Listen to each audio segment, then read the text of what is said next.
दिल्ली में लगातार बढ़ते प्रदूषण के स्तर पर एक बार फिर चिंता व्यक्त करते हुए सुप्रीम कोर्ट के एक न्यायाधीश ने गुरुवार 13 नवंबर को अदालत कक्ष में वकीलों से एक सवाल पूछा।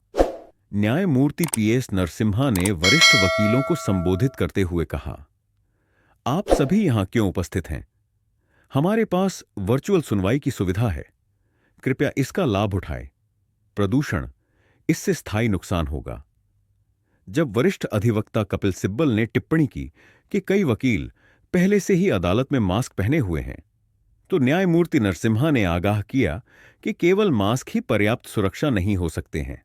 उन्होंने चेतावनी दी कि जहरीली हवा स्थायी नुकसान पहुंचा सकती है, जैसा कि समाचार एजेंसी पीटीआई ने बताया। इंडिया टुडे की एक रिपोर्ट के अनुसार उन्होंने कहा, मास्क भी पर्याप्त नहीं है। यह पर्याप्त नहीं होगा। हम मुख्य न्यायाधीश के साथ भी चर्चा करेंगे। राष्ट्रीय राजधानी में प्रदूषण लगातार बढ़ रहा है और गुरुवार सुबह 8 बजे कई स्टेशनों पर वायु गुणवत्ता सूचकांक AQI 400 से ऊपर गंभीर श्रेणी में दर्ज किया गया। यह तब है जब दिल्ली और राष्ट्रीय राजधानी क्षेत्र NCR में graded response action plan GRAP 3 लागू है। केंद्रीय प्रदूषण नियंत्रण बोर्ड CPCB के आंकड़ों के अनुसार सुबह 8 बजे बवाना में सबसे खराब AQI 460 दर्ज किया गया, जबकि NSIT द्वारका में सबसे कम 216 दर्ज किया गया।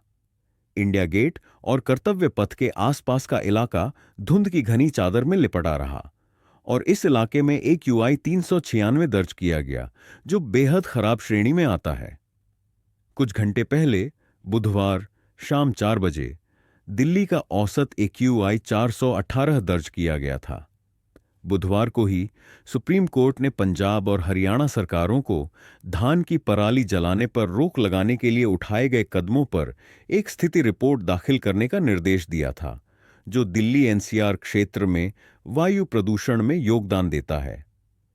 उत्तरी राज्यों में खेतों में आग लगाने से दिल्ली के प्रदूषण में 10% से कम और कभी-कभी 30% तक का योगदान रहा है।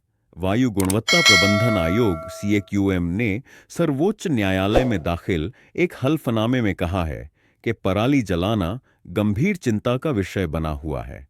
वाहन प्रदूषण के मुद्दे पर आयोग ने कहा कि यह PM 2.5 उत्सर्जन में प्रमुख योगदानकर्ता बना हुआ है।